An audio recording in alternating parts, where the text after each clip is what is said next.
She was the English princess who became a warrior queen, a national hero adored by her people, yet she died heartbroken and betrayed by her own family. This is the story of Queen Marie of Romania. A granddaughter of Queen Victoria, Marie was married off at just 17 to the heir of the remote Balkan kingdom of Romania. Trapped in a cold marriage and an oppressive court, she transformed herself, first into a beloved cultural icon, and then during the hell of World War II, War I, into the legendary mother of the nation, fearlessly working in and visiting military hospitals during the deadly typhus epidemic. Her greatest triumph came after the war, when her brilliant, audacious diplomacy in Paris secured the creation of a Greater Romania, literally redrawing the map of Europe. But this public victory masked a devastating private tragedy, a lifelong battle with a vindictive son who, upon taking the throne, ruthlessly exiled her within her own kingdom. This is the story of the queen who conquered the hearts of a nation but lost the love of her family. The story of the queen who conquered hearts but ultimately lost her own. Marie Alexandra Victoria was born on October 29th, 1875, into the absolute pinnacle of 19th century European royalty. Her very existence was a political statement, a living bridge between two vastly different, often rival empires. Her father was Prince Alfred, Duke of Edinburgh, the second son of Britain's formidable Queen Victoria. He was a career naval officer, a man more comfortable on the deck of a warship than in the drawing rooms of Buckingham Palace. He was solid, dutiful, and carried with him the scent of the sea, a practical man overshadowed by his elder brother, the flamboyant Prince of Wales. Her mother, however, was a force of nature from an entirely different world. She was the Grand Duchess Maria Alexandrovna, the only surviving daughter of the mighty Tsar Alexander II of Russia, the Tsar Liberator. The Grand Duchess was a Romanov to her core, proud, imperious, and possessing a near mystical belief in the superiority of her own imperial bloodline. She had arrived in England with an enormous dowry and an even larger sense of self-importance, famously clashing with the established court etiquette. She demanded precedence over the Princess of Wales because she, as a Russian Grand Duchess, was an imperial highness, a rank she considered far grander than a mere royal highness. This was the clash of cultures at the heart of Marie's childhood, the pragmatic, understated power of the British Empire versus the opulent, autocratic grandeur of Tsarist Russia. Marie, known in the family by the affectionate nickname Missy, was the living embodiment of this union. She and her 4 siblings, an elder brother, Alfred, and 3 sisters, Victoria Melita, Alexandra, and Beatrice, grew up in a world of almost unimaginable privilege, but one that was strictly and rigidly controlled by their formidable mother. The Grand Duchess, deeply disdainful of what she saw as the moral laxity and intellectual laziness of the British aristocracy, was determined to raise her children according to her own exacting Russian standards. Their home was not a stuffy London palace, but Eastwell Park, a vast and beautiful country estate in the heart of Kent. It was an earthly paradise for a child. Here Marie experienced a freedom she would later cherish as a lost idol. She was a child of nature, a tomboy with a wild streak. She and her inseparable sister Ducky, just a year younger, were the ringleaders of the nursery. They spent their days on horseback exploring the sprawling parklands, climbing ancient trees and building secret hideouts in the woods. Marie was gloriously, arrestingly beautiful, even as a child, with a cascade of sun-gold hair, a flawless complexion, and startlingly clear sapphire blue eyes. She seemed to have stepped directly out of a fairy tale. But life was no fairy tale under their mother's rule. The Grand Duchess's regime was Spartan, The children were subjected to cold baths, plain food, and drafty rooms, all designed to build character and ward off weakness. They were expected to be fluent in English, French, and German, and their days were structured around a demanding schedule of lessons with their tutors. There was immense love in the family, but it was a formal, undemonstrative kind of love.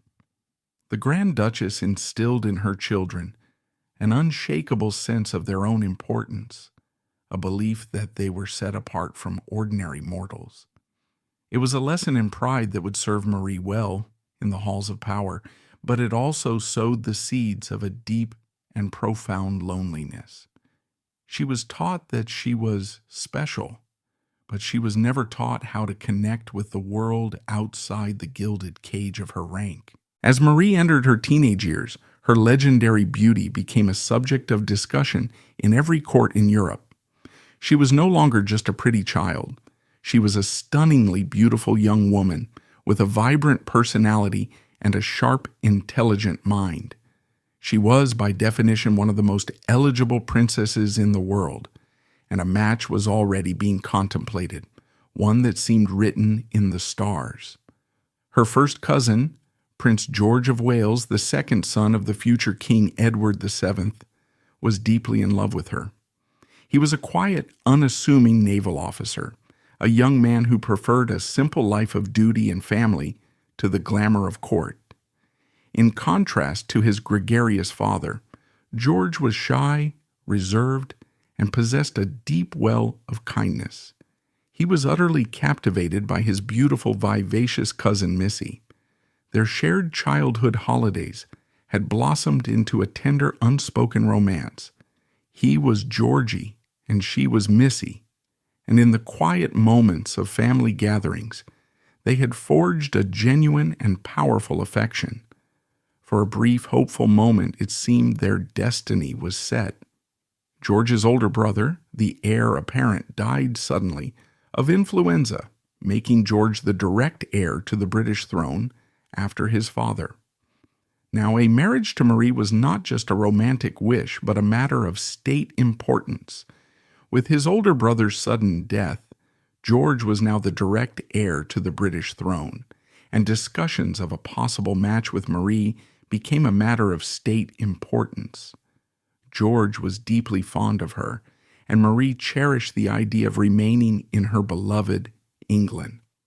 Queen Victoria, their grandmother, was also supportive of the union, but before any formal proposal could be made, the marriage was doomed by the implacable opposition of their mothers.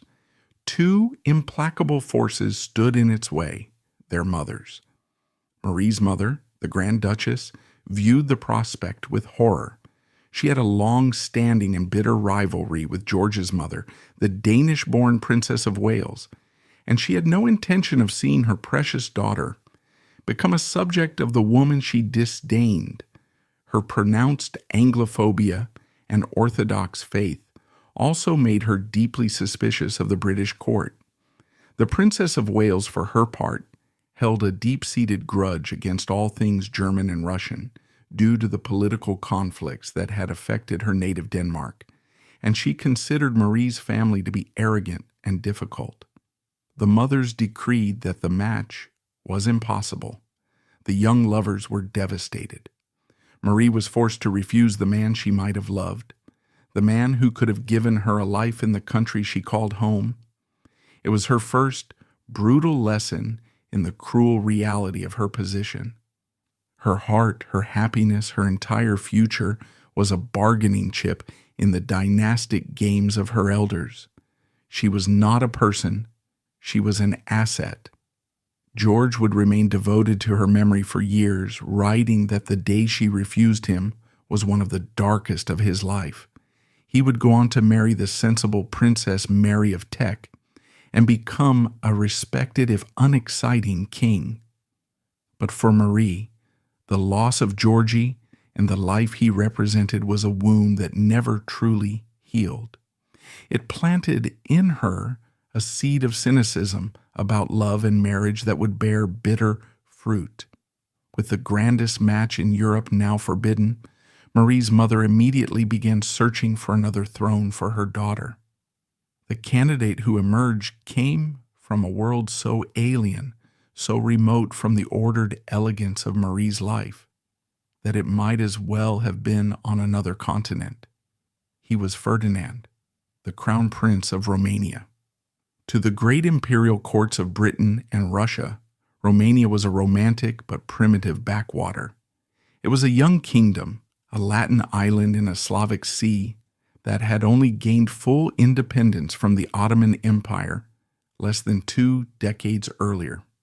It was a land of stark contrasts, of sophisticated French-speaking elites in its capital, Bucharest, the so-called Paris of the East, and of a vast impoverished peasantry living in conditions that had not changed for centuries. It was a nation perched precariously at the crossroads of empires, a place of volatile politics, ancient traditions, and uncertain loyalties. Its king, Carol I, was a stern, disciplined German prince from the Catholic branch of the House of Hohenzollern.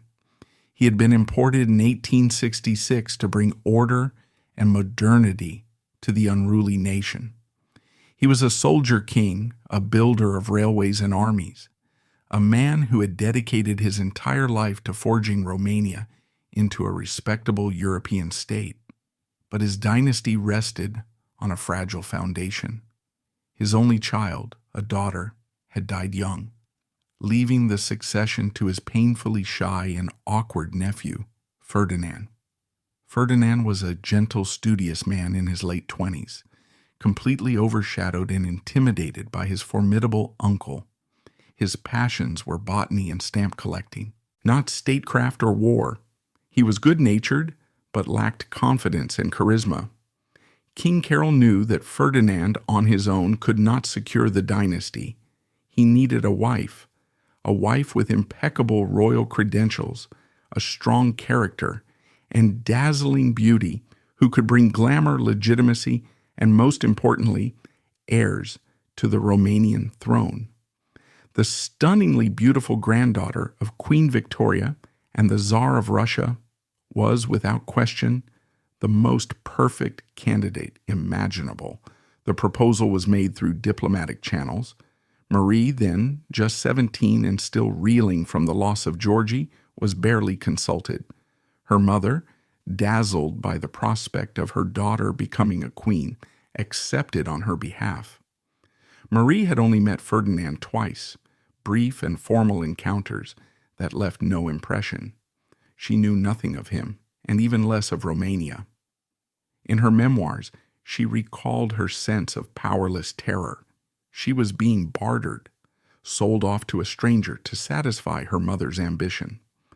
The wedding was a hurried, impersonal affair, held in Sigmaringen, Ferdinand's ancestral castle in Germany, in January 1893. There were 3 separate ceremonies, civil, Catholic, and Anglican, a confusing symbol of the divided world she was entering. The 17-year-old bride was a vision of youthful beauty, but her face was pale with apprehension. She was saying goodbye to everything and everyone she had ever loved. As she stood on the platform waiting for the train that would carry her to her new life, a cold, biting wind swept through the station. She was leaving the ordered, familiar world of her childhood forever, bound for a distant, unknown kingdom in the heart of the Balkans. The Golden Princess was entering her gilded cage, and so the bargain was struck. The Golden Princess of Eastwell Park, a girl who had dreamed of a life in England with a man she knew, was now the Crown Princess of Romania, bound for a distant land she couldn't find on a map. As she boarded the train, leaving behind the green fields of Kent and the familiar faces of her family, she was stepping into a new reality. Her arrival in Bucharest would be a spectacle of hope for a young nation, but for the 17-year-old Marie, it was the beginning of a long, cold apprenticeship in loneliness, learning to survive in a court as foreign as the landscape and as rigid as the husband she did not love. The train journey from Germany to Romania was a journey across more than just geography. It was a passage into a different century. As the locomotive steamed eastward, the neat, orderly landscapes of Central Europe gave way to the vast, snow-covered plains of the Danube basin. Marie peered through the frosted windows at a world of endless white, broken only by the occasional cluster of low-slung, thatch-roofed houses. It was a landscape of profound and intimidating emptiness, a stark contrast to the lush, gentle green of her native Kent. With every mile, her sense of dread deepened. She was a 17-year-old girl, married to a man she did not know, on her way to a country she could not comprehend. Her arrival in Bucharest was a carefully orchestrated spectacle of national pride. The city, a fascinating, chaotic blend of grand Parisian-style boulevards, crumbling Ottoman-era inns, and magnificent Byzantine churches, had turned out in its entirety to welcome their new crown princess. The streets were thronged with cheering crowds, a sea of faces, soldiers in formal uniforms, ladies in French fashions, and peasants in their richly embroidered sheepskin coats. They were captivated by the sight of her. Here was a real princess, a granddaughter of the two most powerful monarchs on earth, a vision of youth and beauty who seemed to promise a golden future for their young nation. They showered her with flowers and shouted Trăiască princesa, long live the princess. But for Marie, the adulation was a terrifying, impersonal roar. It could not warm the cold knot of fear in her stomach. The welcome was overwhelming, but it was not for her, the girl Missy, who was homesick and frightened. It was for the symbol she represented. As she sat beside her shy, awkward husband in the open carriage, forcing a smile for the crowds, she felt a sense of alienation so profound it was almost dizzying.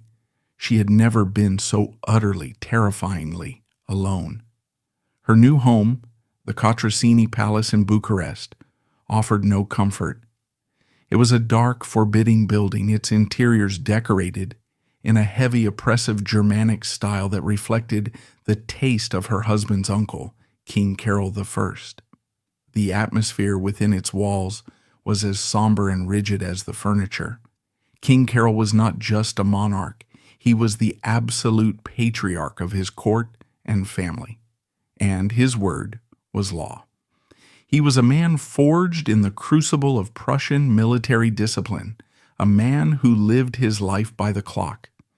Duty, order, and a Spartan rejection of frivolity were his guiding principles. He had successfully imposed this rigid philosophy on his adopted country, and he was determined to impose it on his nephew's new wife.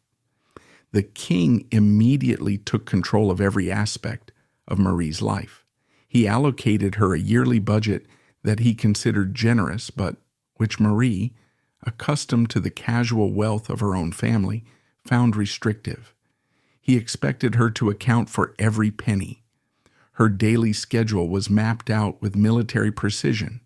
When she would wake, when she would eat, what official duties she would perform, what letters she must write. There was no room for the spontaneity, the love of nature, the simple, unstructured joy that had defined her childhood. Her life was now a series of prescribed duties in a suffocatingly formal court. Her husband, Crown Prince Ferdinand, was her designated partner in this gilded prison, but he was more of a fellow inmate than a protector. He was a kind and gentle man, but he was completely and utterly dominated by his uncle. Years of being treated as a subordinate, of having his every decision second-guessed, had crushed his confidence. In the presence of the formidable king, he was almost mute. With his vibrant, intelligent, and desperately lonely young wife, he was just as tongue-tied. Their early days together were a study in excruciating awkwardness. They had nothing in common. Her passion for literature, art, and lively conversation was met with his shy reserve. She would try to engage him, to find some common ground, but their conversations would inevitably wither into silence. The physical intimacy of their marriage was a source of terror for them both. As she later wrote with startling honesty in her memoirs, they were two innocent, frightened young people, pushed together with no guidance and no emotional connection. The marriage remained unconsummated for a time, a secret shame that only deepened the gulf between them. Eventually, duty prevailed. The first heir, Carol, was born in October 1893, just 9 months after the wedding. He was followed by Elisabetta in 1894, Maria in 1900, and Nicholas in 1903. But motherhood, which Marie had hoped would be a source of solace and purpose, brought a new and exquisite form of cruelty. King Carol and his wife Queen Elizabeth declared Marie too young, too frivolous, and too English in her ways to be a suitable mother. Citing royal tradition, they effectively seized control of the royal nursery. The children were taken from her and raised by a staff of German nurses and tutors who answered directly to the king and queen. Marie was permitted to see her own babies only at scheduled times for brief supervised visits. She was denied the simple, instinctive joys of motherhood, the late-night feedings, the comforting of tears, the spontaneous cuddles. She was a mother in name only, forced to watch her children being raised as strangers by the very people who had imprisoned her. It was an act of casual, systemic cruelty that broke her heart and planted a seed of deep resentment that would never fade. Her relationship with Queen Elizabeth was another source of disappointment. The Queen, a romantic and eccentric figure who wrote poetry and fairy tales under the pen name Carmen Silva, should have been a natural ally. But Elizabeth was a deeply tragic figure herself, forever haunted by the death of her only child years before. She saw in the young, fertile Marie not a daughter-in-law to be nurtured, but a rival. She was jealous of Marie's beauty, her youth, and the ease with which she was winning the affection of the Romanian people.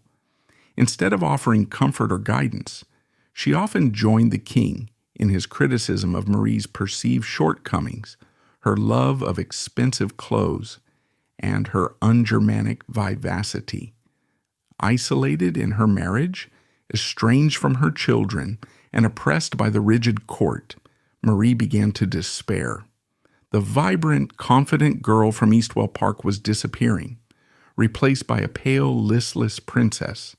She was desperately homesick, writing long, tear-stained letters to her mother and her beloved sister Ducky. In her diary, she confessed to feeling like a bird beating its wings against the bars of a cage. She was on the verge of being completely crushed, but within Marie was a core of unyielding strength, a stubborn refusal to be defeated that was the shared inheritance of her Victorian grandmother and her Romanov mother. She realized that she could not change her circumstances, but she could change how she lived within them. If she was to survive, she had to build a world of her own, and so began her quiet, determined rebellion. Her first act of defiance was aesthetic. She rejected the dark, heavy Teutonic taste of the palace and began to transform her private apartments. She filled them with light and color, with flowers from the gardens, with English chintz fabrics, and with the art and books she loved. It was more than just decorating. It was an assertion of identity, a creation of a persona, sanctuary where she could breathe. Her second rebellion was to seek the emotional and intellectual companionship she craved outside her marriage. She began to cultivate her own circle of friends, a group of loyal ladies-in-waiting and dashing young officers who were drawn to her intelligence, wit, and charm. It was in this circle that she found the admiration and affection that were so absent from her life with Ferdinand. And it was almost inevitable that these friendships would deepen into something more. The historical record is by necessity discreet, But it is almost universally accepted by historians that Marie, the neglected and lonely wife, embarked on a series of passionate, clandestine love affairs. The most consequential of these relationships was likely with Prince Barbu Știrbei, a powerful confidant at court. Their affair was a desperate search for life in the midst of a living death. These relationships were her lifeline, but they were also fraught with peril. A scandal could have destroyed her position, leading to divorce and disgrace. The ever-watchful King Carol certainly had his suspicions, which only increased his surveillance and criticism of her. But for Marie, the risk was worth the reward. Love, even forbidden love, was the one thing that made her feel alive. However, her most profound and lasting rebellion was her decision to fall in love not with a person, but with a place, Romania itself. She began to use her official duties as an excuse to escape the stifling atmosphere of Bucharest. On horseback, she would ride out of the city and into the vast, wild beauty of the Romanian countryside. This was where she found her freedom. She explored the dusty plains of Wallachia, followed the Danube as it wound its way towards the Black Sea, and, most importantly, ventured into the mystical, forested Carpathian Mountains. It was in the mountains, in the ancient province of Transylvania, that she felt she had come home. She was captivated by the medieval Saxon villages, the fairy tale castles perched on dramatic cliffs, and the deep spiritual beauty of the Orthodox monasteries. She began to connect with the Romanian peasantry, the heart and soul of the nation. She would stop in villages, speaking to the people in the Romanian language she was diligently learning. She was fascinated by their ancient customs, their haunting folk music, and their magnificent, intricately embroidered traditional costumes. In a radical and brilliant move, she began to incorporate these folk elements into her own wardrobe. She would appear at official events wearing a blend of Parisian, high fashion, and Romanian peasant blouses or skirts. For the Romanian elite, who slavishly copied French trends and often looked down upon their own rural culture, this was a shocking and revolutionary act. But for the ordinary people, it was a gesture of profound respect and solidarity. They saw that this foreign-born princess was embracing their identity in a way their own aristocracy refused to. She was not just their princess, she was becoming their princess, a true Regina a tutoror Romanilor, a queen of all Romanians. This burgeoning love affair with her adopted country found its ultimate expression in the creation of her personal sanctuaries. She was gifted Bran Castle, a dramatic medieval fortress near the Transylvanian border, which she lovingly restored and transformed into a magical fairy tale home. In the mountain resort of Sinaia, close to the king's Grand Pelish Castle, she was given a smaller villa to renovate. She named it Pelishor, Little Pelish, and turned it into an Art Nouveau masterpiece, a showcase for Romanian and Celtic-inspired design. These homes, along with a white villa she later built on the Black Sea coast at Balsic, became her refugees. They were the physical embodiment of the life she had built for herself, places where she was no longer Ferdinand's wife or Carol's niece, but simply Marie of Romania, mistress of her own beautiful world. Slowly, painstakingly, over the course of 2 decades, Marie had won her quiet war for survival.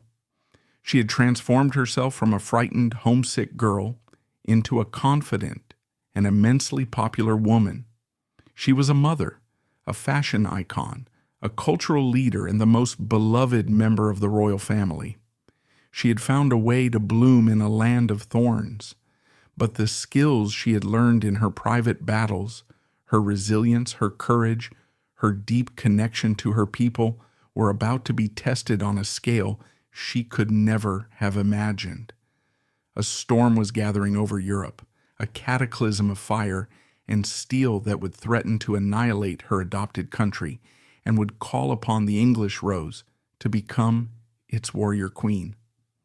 After 2 decades of private battles that forged her resilience, Marie stood on the edge of a gathering European storm, one that would turn the English rose into Romania's warrior queen. She transformed herself from a frightened girl into a beloved cultural icon, finding her purpose not in her loveless marriage, but in her passionate embrace of her adopted country.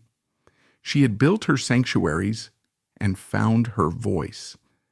But the skills she had honed in her private battles, her resilience, her courage, and her profound connection to her people were about to be tested on a scale she could never have imagined. On the 10th of October 1914, King Carol I of Romania drew his last breath. The old soldier king, the stern Prussian architect of the modern Romanian state, was dead. For nearly half a century, he had ruled with an iron hand and an unwavering sense of duty. His death at the age of 75 was the end of an era.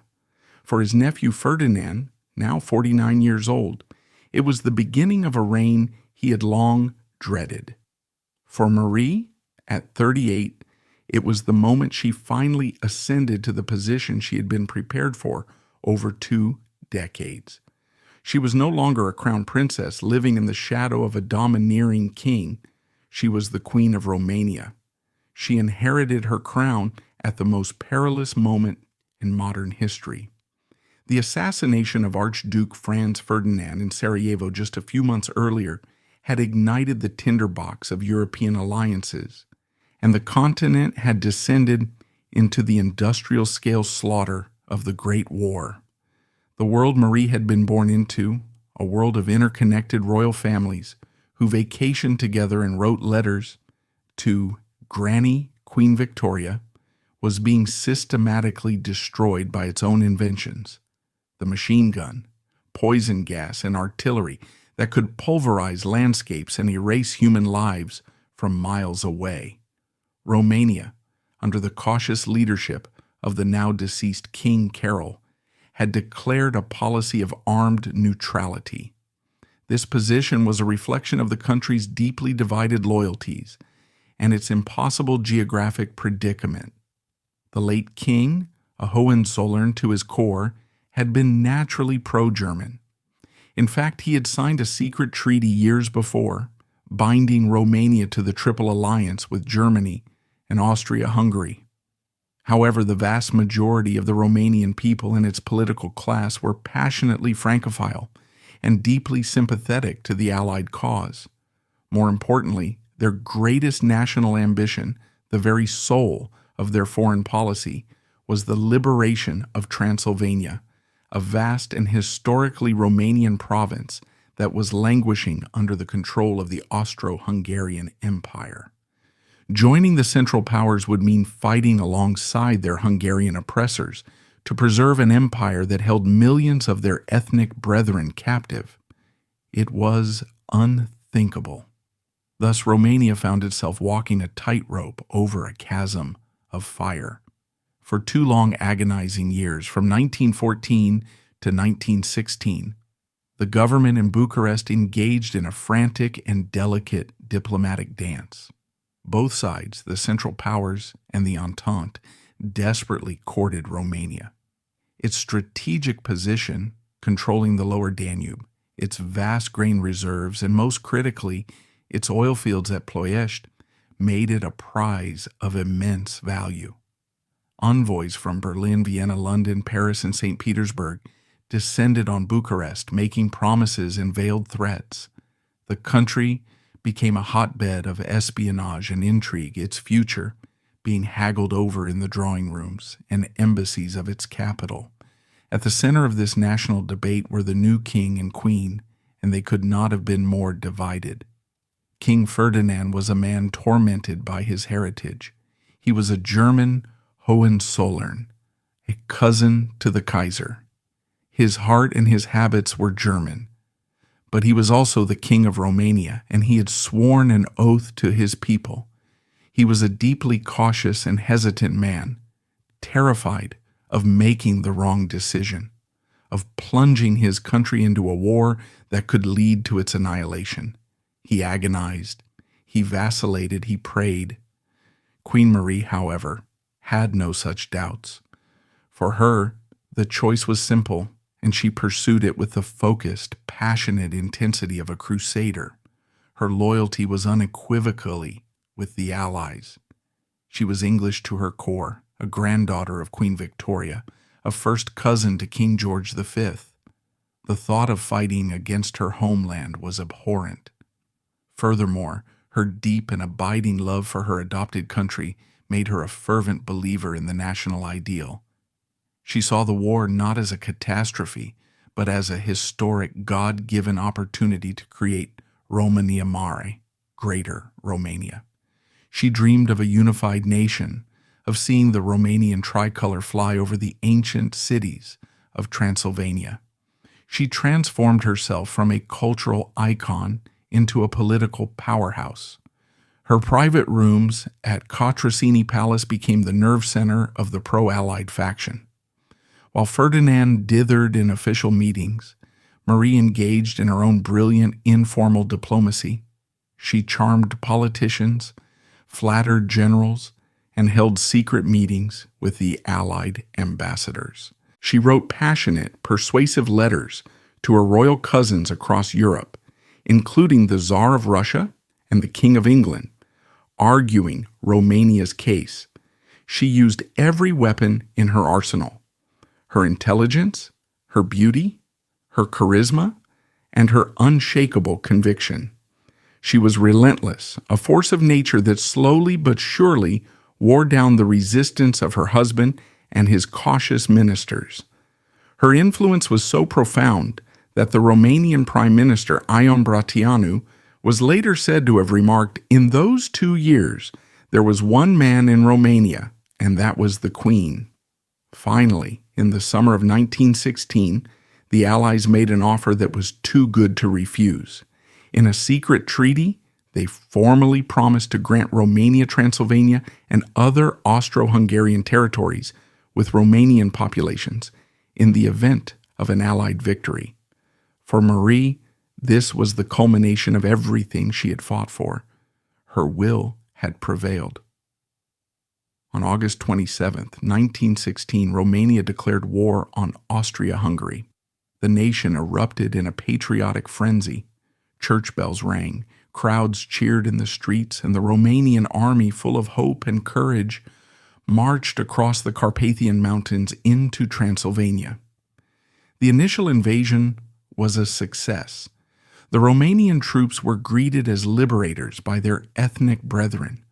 For a few glorious weeks, it seemed that the dream was within reach, but the triumph was fleeting. The Central Powers, enraged by what they saw as Romania's betrayal, were determined to make an example of it. They dispatched one of their most brilliant and ruthless commanders, Field Marshal August von Mackensen, with a combined German, Austrian, Bulgarian, and Ottoman force. The Romanian army, while brave, was woefully unprepared for the reality of modern, industrialized warfare. It was poorly equipped, its officer corps was inexperienced, and its strategic planning was flawed. The counteroffensive was a blitzkrieg, a lightning war of crushing force. Mackensen's armies attacked from both the south and the north, catching the Romanians in a deadly pincer movement. The campaign was a disaster. The Romanian military was shattered, suffering horrific casualties. The dream of liberation turned into a nightmare of defeat. By December, the enemy was at the gates of Bucharest. The fall of the capital precipitated a national catastrophe. The royal family, the government, the treasury, and the shattered remnants of the army were forced into a desperate, chaotic retreat. Their destination was the city of Iași, the historical capital of the province of Moldavia, in the far northeast of the country, the last sliver of Romanian territory that remained unoccupied. The retreat, conducted in the depths of a brutal winter, was an apocalypse. The roads were clogged with a river of human misery. retreating soldiers, terrified civil servants, and hundreds of thousands of civilian refugees fleeing the enemy advance. They were stalked by starvation, freezing temperatures, and the constant threat of aerial bombardment. It was in this crucible of utter despair that the true character of Romania's leaders was revealed. King Ferdinand, the hesitant, shy man, rose to the occasion with a quiet, unexpected greatness. Assembling what was left of his government and his army in Iași, he made a solemn, historic promise. He vowed that if they could hold the line, if they could endure this final sacrifice, he would fundamentally remake the nation after the war. He promised to break up the great estates and give land to the peasant soldiers who were fighting for it. And he promised to grant universal suffrage to all men. It was a revolutionary pledge, an offer of a new social contract, and it gave the exhausted soldiers and a terrified populace a reason to fight on. And it was here, in this temporary capital of a broken nation, surrounded by death and despair, that Queen Marie began the work that would transform her into a legend. The glamorous society queen of Bucharest vanished forever. In her place emerged a figure of almost mythical courage and compassion. She refused to be a remote, symbolic monarch, safely ensconced in a palace while her people suffered. She decided to go to war herself. Her battlefield would be the hospitals. She shed her royal finery for the simple, stark white uniform of a Red Cross nurse, and she went to work. The military hospitals in Iași were not hospitals in the modern sense. They were scenes from a medieval plague. They were housed in requisition buildings, overflowing with horribly wounded men from the front. But the greatest enemy was not bullets or shrapnel. A catastrophic epidemic of spotted typhus, spread by lice in the overcrowded and unsanitary conditions, was sweeping through the army and the refugee population. It was a highly contagious and often fatal disease. It was followed by an equally devastating outbreak of cholera. The city of Iași became a vast charnel house. Into this world of unimaginable suffering and mortal danger, Queen Marie walked every single day. She was utterly, astonishingly fearless.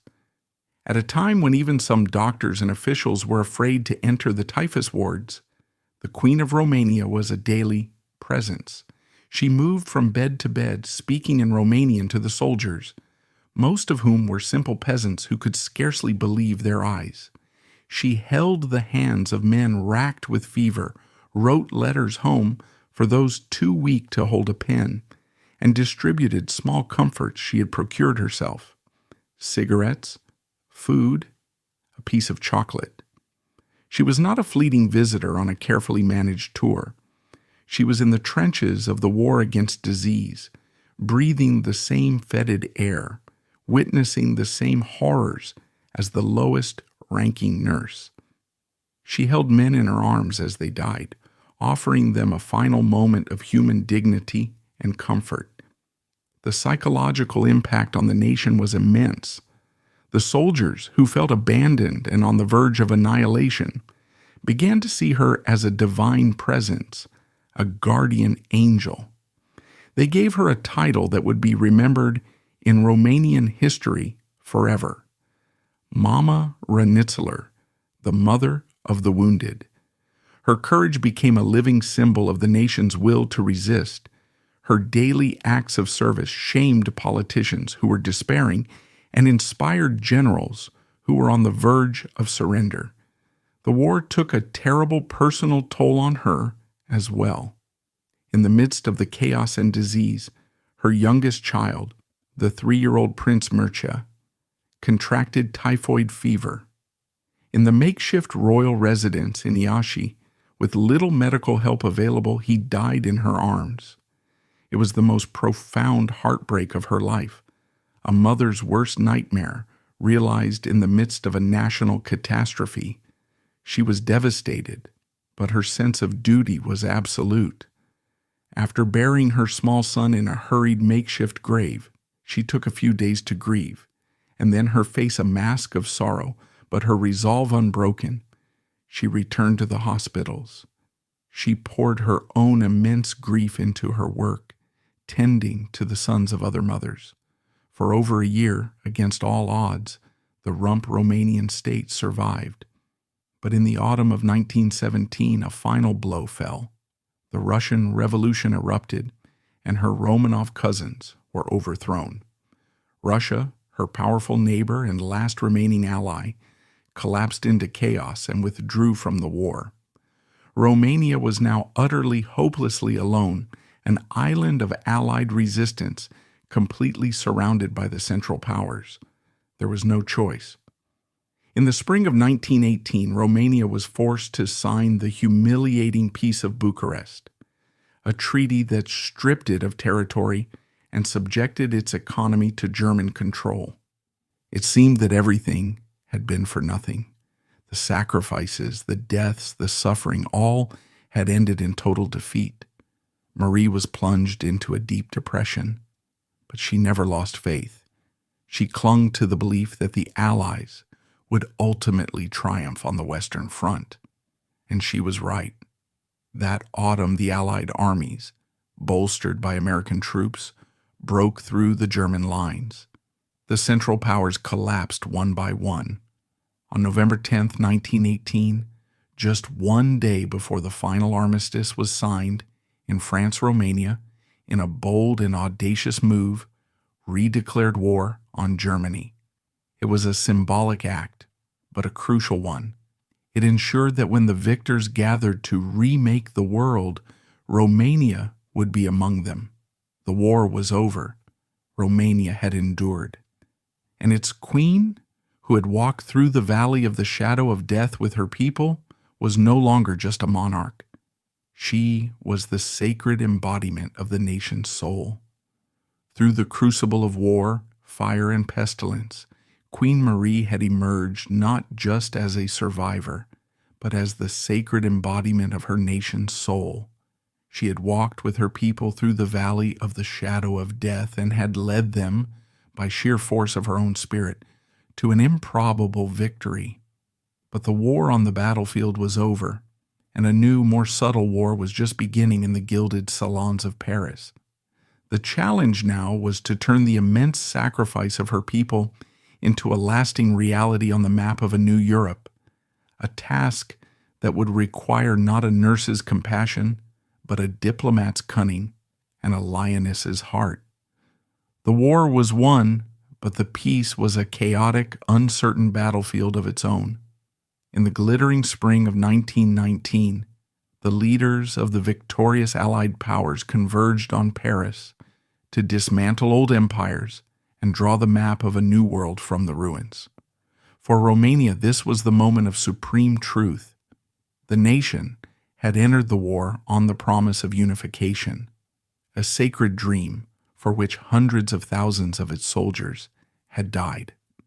Now, in the gilded halls of the Quai d'Orsay and the Palace of Versailles, that promise had to be redeemed. The stakes could not have been higher. The Romanian delegation, led by the stern and uncompromising Prime Minister Ion C. Brătianu, arrived in Paris with a maximalist set of demands.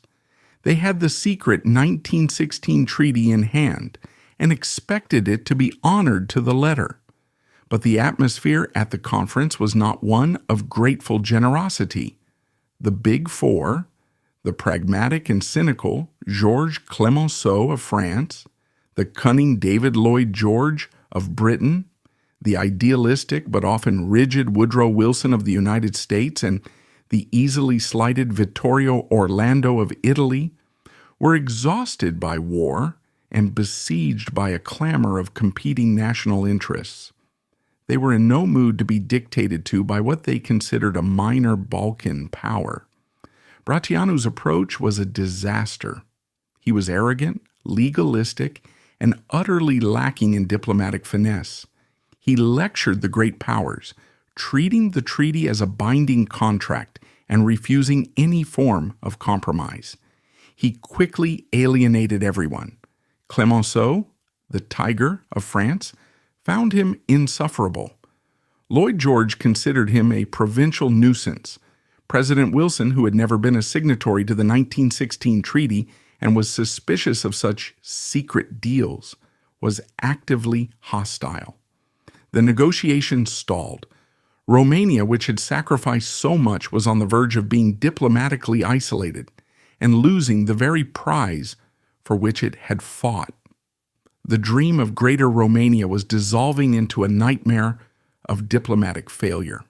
In this moment of profound national crisis, with their official delegation making no headway, the Romanian government decided to deploy its most unconventional and most powerful asset. They sent for the Queen. It was an act of sheer desperation, a move that defied all diplomatic protocol. In the intensely male-dominated world of 1919, a queen's role was ceremonial. She was expected to host teas and christen ships, not to meddle in the hard-nosed business of international treaty negotiations. But Marie was no ordinary queen. She was a granddaughter of Queen Victoria and a first cousin to both the King of England and the recently murdered Tsar of Russia. More importantly, she was a celebrated war hero, the mother of the wounded, a figure whose courage and charisma had become legendary across Europe. She was not just a royal, she was a global celebrity. Her arrival in Paris in March 1919 was a sensation. She descended upon the beleaguered city like a whirlwind of glamour and purpose. The French press, weary of the endless, dreary wrangling of old politicians, was instantly captivated. She did not arrive as a timid supplicant. She was a star, and she knew how to command a stage. She stayed at the Ritz, held court in her magnificent suite, and dressed with a theatrical flair that was both regal and daring. She was making a statement before she had even said a word. Romania was not some dreary Balkan backwater. It was a nation of sophistication and vitality, personified by its magnificent queen. She immediately launched a one-woman diplomatic offensive, a campaign of charm so audacious and so brilliantly executed that it would be studied for decades. She understood something her prime minister did not. This was not a legal battle. It was a battle for hearts and minds. She secured a private meeting with the formidable Georges Clemenceau, the old tiger who detested monarchs and had a notoriously short temper, greeted her with gruff suspicion. "Madam," he growled, "what you want is the lion's share." Marie, fixing him with her famous sapphire blue eyes, did not flinch. She replied with a disarming smile, "That is what the lion has come for, Monsieur le Président." Clemenceau was taken aback, then intrigued. For an hour, Marie spoke. She didn't lecture him about treaty clauses. She spoke of France as the great champion of liberty, of the shared Latin heritage of their peoples. She recounted with vivid emotional detail the suffering of her soldiers, the horror of the typhus wards, and the unshakable faith her people had kept in an Allied victory. She was not a politician making a case. She was a hero bearing witness. By the end of the meeting, the cynical old statesman was utterly conquered. He emerged a staunch advocate for the Romanian cause. Her approach to President Woodrow Wilson was entirely different. She knew the American president was an austere, intellectual Presbyterian, immune to the kind of flirtatious charm that worked on Parisians. For her meeting with President Woodrow Wilson in Paris during the 1919 peace conference, she dressed soberly and appealed to his 14 points. Years later, in 1926, she would visit the White House to meet President Calvin Coolidge. She met with prime ministers, foreign secretaries, and powerful financiers. She gave dozens of interviews to the international press, always eloquent, always passionate, always on message. While Brătianu had been presenting Romania as a problem to be solved, Marie presented it as a story to be celebrated, a story of courage, sacrifice, and the birth of a just and modern state. Her intervention did not in itself write the clauses of the Treaty of Trianon, which was signed the following year, but what she did was perhaps more important. She completely transformed the diplomatic atmosphere. She broke the deadlock. She turned hostility into sympathy and sympathy into active support. She made the great leaders of the world care about her country. When she finally returned to Romania, she was greeted as a triumphant savior. She had gone to Paris, and with nothing more than her courage, her intelligence, and the force of her extraordinary personality, she had won the peace. It was the absolute, undisputed zenith of her life. She was Marie of Romania, the beloved mother of her nation, the warrior queen who had led her people out of the darkness and into the promised land of a Greater Romania. But as the cheers of her adoring public echoed through the streets of Bucharest, a deep and insidious poison was already seeping into the foundations of her private life. The very qualities that made her a great queen, her strength, her independence, her immense popularity, were becoming a source of deep conflict within her own family. And the epicenter of this brewing storm was her eldest son and heir, Crown Prince Carol. Carol was a deeply troubled and complex young man. He had inherited his mother's sharp intelligence and his father's charm, but these qualities were curdled by a pathological selfishness and a profound lack of moral discipline. He had grown up in the shadow of a powerful, adored mother, and his relationship with her was a toxic cocktail of Oedipal love and intense, resentful rivalry. He craved her approval but chafed under her influence. He both admired and hated her strength, and he had begun to act out his rebellion in the most damaging way possible. During the darkest days of the war, in 1918, while his parents were leading the national resistance in Iași and his mother was walking through typhus wards, Carol had committed an act of staggering betrayal. He deserted his post as an officer in the army, fled across the lines to the then enemy territory of Odessa, and secretly married his mistress, a Romanian commoner named Zizi Lambrino. For an heir to the throne to desert his post during wartime was a crime punishable by death. To do so for a woman considered utterly unsuitable was a scandal of catastrophic proportions. It was a slap in the face to his parents, to the army, and to the entire suffering nation. King Ferdinand was apoplectic. Marie was heartbroken. The marriage was quickly and forcibly annulled by the state, and Carol was briefly placed under house arrest. But the damage was done. The incident revealed a fatal flaw in the Crown Prince's character, a belief that his personal desires were more important than his public duty. It was a flaw that would ultimately bring his dynasty to the brink of ruin. After the war, Carol's behavior did not improve. He was resentful over the annulment and increasingly estranged from his parents. In 1921, in an attempt to stabilize him, a suitable royal marriage was arranged to the beautiful and gentle Princess Helen of Greece. A son, Michael, was born later that year, securing the succession. For a brief time, it seemed that Carol might finally settle down, but the calm did not last. He soon fell under the spell of the woman who would become the great destructive obsession of his life, Elena Magda Lupescu. Magda Lupescu was everything the Romanian establishment feared and loathed. She was a divorcee, the daughter of a Jewish pharmacist, with flamboyant red hair and a reputation for cunning and ambition. In the increasingly nationalist and anti-Semitic atmosphere of post-war Romania, for the Crown Prince to take a Jewish mistress was politically explosive. But Carol was not merely having an affair. He was utterly, slavishly devoted to her. He called her Duduia, and she became the center of his universe. In 1925, The final break came. After a series of public rows with his parents and the government over his affair, Carol did the unthinkable. He wrote a formal letter renouncing his right to the throne, packed his bags, and fled the country to live in open exile with Magda Lupescu in Paris. He was abandoning his country, his wife, and his young son, Michael.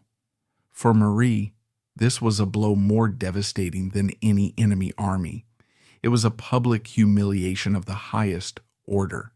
The dynasty she had fought so hard to secure was being torn apart by the selfish whims of her own son. But it was also a profound and intimate maternal heartbreak. In her diary, she poured out her anguish and disbelief. Carol is a disease on the country, the dynasty, and the family, a moral sickness. How could I have borne such a son? King Ferdinand, whose health was already failing from cancer, was completely crushed by the betrayal. With a heavy heart, he accepted Carol's renunciation. He convened his ministers and formally changed the line of succession, disinheriting his disgraced son and naming his 5-year-old grandson, Michael, as the heir to the throne. In July 1927, King Ferdinand died. Marie was now a widow. Her long, complex partnership with the kind but weak man who had been her husband for 34 years was over. She was now the Queen Mother, the most revered and popular figure in the nation. But her son's actions had created a deeply unstable future. Romania was now to be ruled by a small boy, King Michael, under the guidance of a 3-person regency council. Marie, with her immense prestige and political experience, should have been the natural head of that council. But the politicians, led by the powerful Brătianu family, were deeply suspicious of her. They feared her influence with the army and the people. They saw her as a potential dictator in waiting, a charismatic but unpredictable force they could not control. In their final betrayal, the very political establishment that she had helped save maneuvered to have her legally excluded from any formal role in the regency. The hero of the Great War, the diplomat who had triumphed in Paris, was being pushed to the margins of power. Her own family was a wreck. Her eldest son was in disgraced exile. Her daughters were married into foreign courts, and she was left to watch over a child king in a country growing more politically volatile by the day. The woman who had conquered the world was beginning to lose control of her own kingdom and her own home. The seeds of her final tragic isolation had been sown. The late 1920s should have been the golden autumn of Queen Marie's life. With the death of her husband, King Ferdinand, she had been released from a long and emotionally arid marriage. She was the queen mother of a newly enlarged and confident Greater Romania, a nation she had, by sheer force of will, helped to create. She was not yet 60, still strikingly beautiful, and was without question the most beloved and internationally respected figure in her country. She was a living legend, a global celebrity, a symbol of a heroic age. But the very summit of her public adoration was to coincide with the beginning of her most painful and profound private tragedy. Power, she was about to learn, is a fleeting and treacherous thing, especially when the person who wields it is your own child. In the years immediately following Ferdinand's death, Marie threw her still formidable energies into the role of cultural ambassador for her nation. She embarked on a highly publicized tour of the United States where she was greeted with the frenzied adoration usually reserved for Hollywood movie stars. Crowds lined the streets of New York, Washington, and cities across the American heartland, desperate to catch a glimpse of the warrior queen they had read so much about. She was a master of public relations, delivering eloquent speeches, charming business tycoons, and presenting an image of Romania as a modern, sophisticated, and resilient nation. At home, she poured her creative energies into her homes, particularly her seaside palace at Balchik on the Black Sea coast. Balchik was her soul's true home, a romantic, eclectic paradise of white villas, terraced gardens, and breathtaking sea views. She called it Tena Juva, the solitary nest, and it was here that she felt most herself. She also dedicated herself to her writing, working tirelessly on her multi-volume autobiography, The Story of My Life. It was a beautifully written, romanticized, yet often surprisingly candid account of her extraordinary journey, and it became an international bestseller. She was in effect crafting her own legend, ensuring that her version of events would be the one that history remembered. But while she was burnishing her international image, the political ground was shifting dangerously beneath her feet at home. The Regency Council, established to rule on behalf of her young grandson, the child king Michael, was weak and plagued by infighting. The country was growing restless, buffeted by the economic turmoil of the Great Depression and the rise of extremist political movements, most notably the violent, mystical fascist Iron Guard. In this atmosphere of growing instability, a dangerous idea began to take hold in some political and military circles, that what Romania needed was a strong, decisive leader, and many began to look to the disgraced but charismatic figure of the exiled crown prince, Carol. Marie watched this development with a growing sense of horror. She, more than anyone, knew the deep corrupting flaws in her son's character. She knew of his pathological selfishness, his vindictive nature, and the absolute slavish control his mistress, Magda Lupescu, exerted over him. She fought desperately behind the scenes, using what was left of her influence to warn politicians and generals against the folly of a restoration. But it was too late. The movement to bring Carol back had gained a momentum of its own, fueled by a mixture of genuine patriotism, political opportunism, and Carol's own secret, lavish funding of a pro-restoration propaganda campaign from his exile in Paris. In June of 1930, the storm broke. In a brilliantly executed political coup, Carol flew back to Romania in a private plane. Landing in Bucharest, he was met by key figures in the army and the government who had already switched their allegiance. The Regency Council crumbled. In a matter of days, the Romanian parliament voted to annul the Act of Succession from 1926.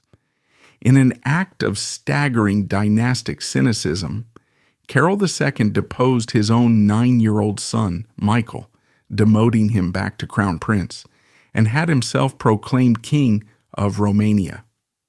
For Marie, it was a catastrophe beyond her darkest nightmares. The son she had disowned, the man she considered a moral sickness, was now the absolute ruler of the country she loved. The moment Carol took the throne, Marie's life changed irrevocably. Her son, driven by a deeply twisted and Oedipal complex of love, jealousy, and burning resentment for the mother whose legend had always overshadowed him, immediately began a systematic, cold-blooded, and breathtakingly cruel campaign to utterly destroy her. It was not just a political sidelining, it was a psychological war of annihilation waged by a king against his own mother. His first weapon was money. Carol took control of the royal finances and immediately slashed his mother's income. The Queen Mother, who had always lived a life of casual aristocratic expense, was suddenly forced to beg her son's government for funds to maintain her homes and her small staff. It was a calculated humiliation designed to make her feel powerless and dependent. Next, and more devastatingly, he began the process of her public erasure. King Carol II set about creating his own cult of personality, and there was no room in it for the beloved war hero who had come before. He began a campaign to marginalize her from public life, ensuring that his mother was excluded from important state ceremonies and political councils.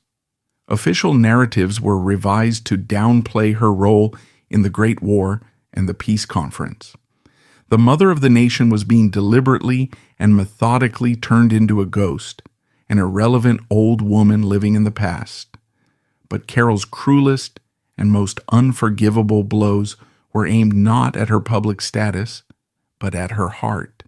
He knew that the one thing that gave Marie's life meaning in her growing isolation was the love of her other children. And so he decided to take them away from her. His primary target was Marie's youngest and most beloved daughter, Princess Ileana. Ileana was her mother's devoted companion, her confidant, the one constant source of joy in her life. Carol, consumed by a venomous jealousy of their close bond, decided to destroy it. He first began a slander campaign against his own sister, spreading false and malicious rumors about her character. Then, he declared that it was time for her to marry. He forced her into a union with Archduke Anton of Austria, a match she did not want. After the wedding, in an act of almost unbelievable vindictiveness, Carol made it clear that his sister and her new husband were no longer welcome in Romania. He effectively exiled her, cutting Marie off from the person she loved most in the world. Marie was heartbroken, writing in her diary that Carol had plucked the last flower from my garden. He then turned on his younger brother, Prince Nicholas, who had been a member of the Regency Council and had dared to disapprove of Carol's affair with Magda Lupescu. In 1937, Carol used Nicholas's own morganatic marriage as a pretext to strip him of his royal titles and privileges and force him into exile. He sowed discord among all his siblings, ensuring they remained a fractured, bickering group who could never form a united front against him. Marie was now truly an exile in her own kingdom. She was confined to her beloved but remote homes at Bran Castle in the mountains and Balsic on the sea. Her every move was monitored by her son's secret police. Her mail was intercepted and read. Her visitors were scrutinized. The great Queen Marie, the hero of the nation, was being treated like a political prisoner by the king who was her own flesh and blood. It was the ultimate, soul-crushing betrayal. She had dedicated her life to creating a great and glorious future for her dynasty, only to see it embodied by a son who seemed intent on destroying everything she held dear, starting with her. Her final years were a portrait of immense, quiet, and dignified suffering. From her solitude, she watched with despair as her son's reign became increasingly corrupt and authoritarian. She saw him establish a royal dictatorship, abolish political parties, and mismanage the country's response to the growing threat of Nazi Germany and the Soviet Union. She watched as the evil of the fascist Iron Guard, a movement she despised, grew in power. The beautiful, hopeful Romania she had helped to build was turning into something ugly and dark. And then her own body began to betray her. Her famous vitality, the radiant energy that had captivated the world, began to fade. She was often tired, frail, and in pain.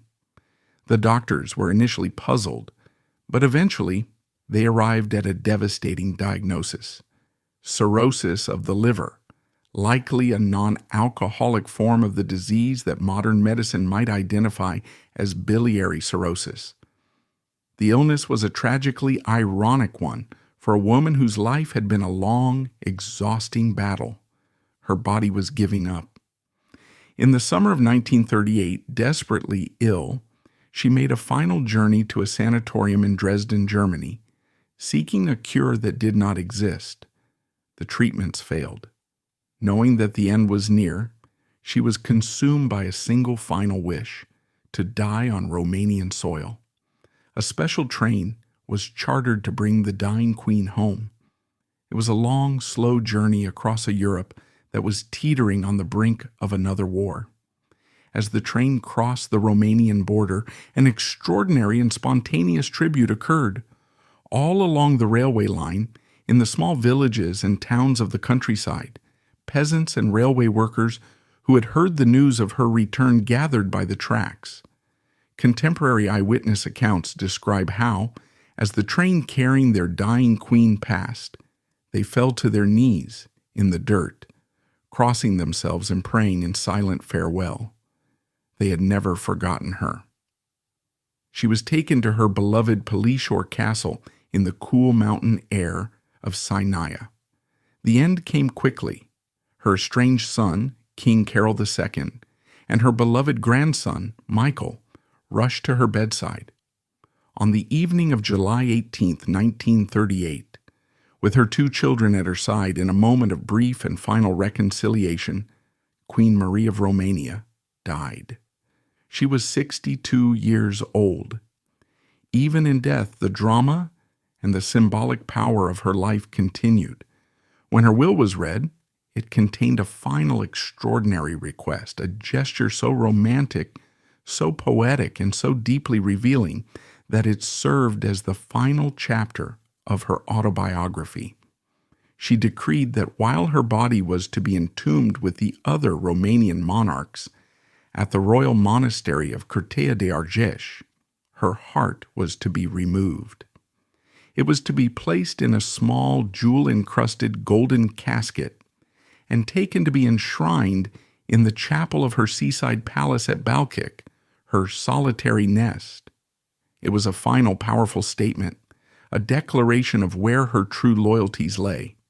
Her body, her duty, her dynastic role that belonged to the official monarchy, to the cold court that had ultimately rejected her.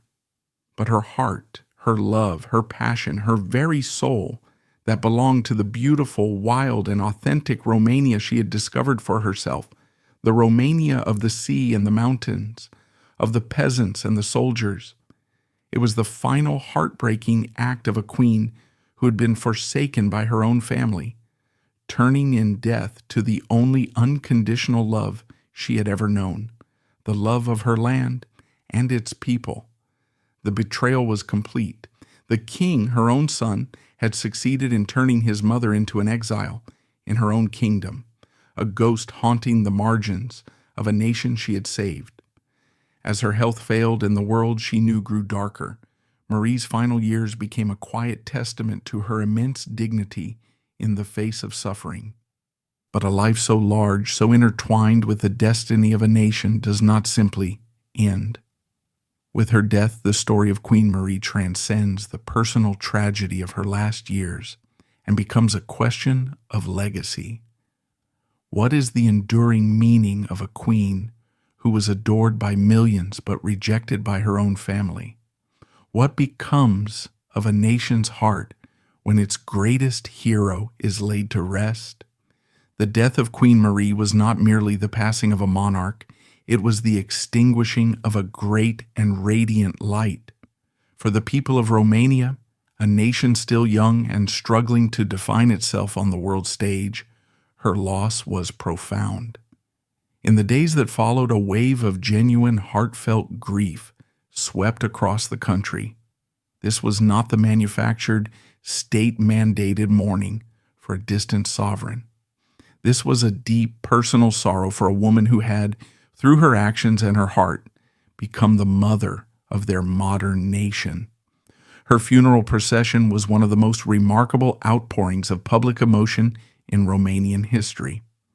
As the train carrying her body made its slow journey from the mountains of Sinaia to the capital, and then to the royal necropolis at Curtea de Argeș, hundreds of thousands of people lined the tracks and roadways. They were not cheering crowds, but silent, weeping mourners, peasants in their Sunday best, old soldiers wearing their wartime medals, women in black headscarves holding flowers. They came to pay their last respects to their Mama Renițeler, the queen who had not fled from their suffering but had entered into it with them. They knew, with an instinct that ran deeper than politics, that they had lost their greatest champion. Her legacy, even in the immediate aftermath of her death, was immense and undeniable. In the turbulent, often brutal history of the Balkans, a region defined by ethnic strife and shifting loyalties, Marie had championed a form of romantic, inclusive patriotism. She was a foreigner, a product of the two grandest imperial houses in Europe, yet she had become the most authentically Romanian figure of her time. She demonstrated that national identity was not just a matter of bloodline or birthplace, but of love, dedication, and a deep spiritual connection to the land and its people. She gave her adopted country a sense of glamour, of cultural confidence, and a place on the world stage that it had never before possessed. She was a modernizer and a cultural visionary. Long before it was fashionable, she recognized the profound beauty and importance of Romania's rural folk traditions. By incorporating peasant embroidery into her haute couture gowns and filling her palaces with traditional crafts, she helped to preserve and elevate a national artistic heritage that the country's own elites had often disdained. Her palaces, particularly the Art Nouveau masterpiece of Pelishor and her ethereal seaside nest at Balkik, remain today as treasured national monuments, testaments to her unique artistic vision. And in a world that was overwhelmingly patriarchal, she was an unapologetic and brilliantly effective female leader. She wielded immense political power with a skill that few of her male contemporaries could match, proving that leadership was a matter of character, courage, and intelligence, not of gender. She was a complex, proto-feminist icon, a woman who embraced her femininity as a source of strength, using her charm as a diplomatic tool and her maternal image as a source of national unity. But the story of Queen Marie is not a simple hagiography. It is a profound and unsettling tragedy, a story whose final act casts a long, dark shadow over all of her triumphs. Her life stands as a stark and heartbreaking testament to the immense personal cost of a public life, and as a cautionary tale about the uniquely destructive power of family dynamics. She had won a kingdom for her people, but she could not win the loyalty or the love of her own son. She had served as a mother to an entire nation of soldiers and peasants, but she died profoundly isolated from most of her own children. Her life is the ultimate paradox, a story of almost unparalleled public success set against a backdrop of deep and inconsolable private failure. The tragic and ironic postscript to her life's work unfolded with breathtaking speed after her death. The Greater Romania she had fought so hard to create proved to be tragically fragile. In 1940, just 2 years after she was laid to rest, the storm she had foreseen finally broke. Trapped between the machinations of Hitler's Germany and Stalin's Soviet Union, her son, King Carol II, proved to be the weak and indecisive leader she had always known he was. Under immense pressure, he was forced to cede vast swathes of Romanian territory without a fight, Bessarabia and northern Bukovina to the Soviets, northern Transylvania to Hungary, and southern Dobruja to Bulgaria. The dismemberment of Greater Romania was a national humiliation of the highest order. The dream for which Marie had sacrificed everything, the prize for which hundreds of thousands had died, was undone in a matter of weeks by the feckless son who had betrayed her. This catastrophic failure led directly to Carol II's own abdication. He fled the country into a final, ignominious and permanent exile, taking a fortune with him, but leaving a shattered nation behind. He would die years later, unmourned by the people he had so profoundly failed. The saga of Marie's heart became a potent symbol of her country's own tragic fate. Her golden casket, enshrined at her beloved Balkik, was now in territory that had been ceded to Bulgaria. In a hurried and emotional ceremony, her daughter Ileana rescued it, moving it to Bran Castle. But after the Second World War, when a brutal communist regime seized power in Romania, the monarchy was abolished, and Marie's legacy was systematically suppressed. The communists, who could not tolerate such a powerful symbol of royal patriotism, hid the casket away. For decades, the heart of the nation's greatest queen lay forgotten in the storeroom of a national museum. It was only after the fall of communism that it was rediscovered. Finally, in a solemn ceremony on November 3rd, 2015, her heart was given its final resting place in a niche at Pelishore Castle, the very room where she had died. In the grand narrative of her time, Queen Marie was an almost unparalleled success. She conquered the hearts of soldiers, prime ministers, and presidents. She helped to build a modern nation. And yet, her story does not end with this triumph. It leaves us instead with a more complex and somber truth, one that defies any simple moral. It is a story that shows us that the love of a country, however powerful, cannot always heal the deepest wounds. Wounds often inflicted not by public enemies, but by those within our own homes. She was a queen who seemed to have been blessed with every gift: breathtaking beauty, a brilliant mind, indomitable courage, and the unwavering adoration of a nation. And yet she was denied the one thing that might have brought her peace: the simple, unconditional love of her own family. She was not a flawless saint. She was a complex, passionate, proud, and sometimes difficult woman. She was a product of a world of imperial grandeur and privilege. But she was thrust into an extraordinary life, and she rose to its challenges with a grace, a strength, and a love for her people that remains a source of profound inspiration. She conquered the hearts of soldiers, prime ministers, and presidents. She helped to build a modern nation, but she died a lonely queen, a forsaken wife, and a heartbroken mother. She truly was the queen who conquered a nation, but could never in the end conquer the deep and abiding sorrow in her own heart.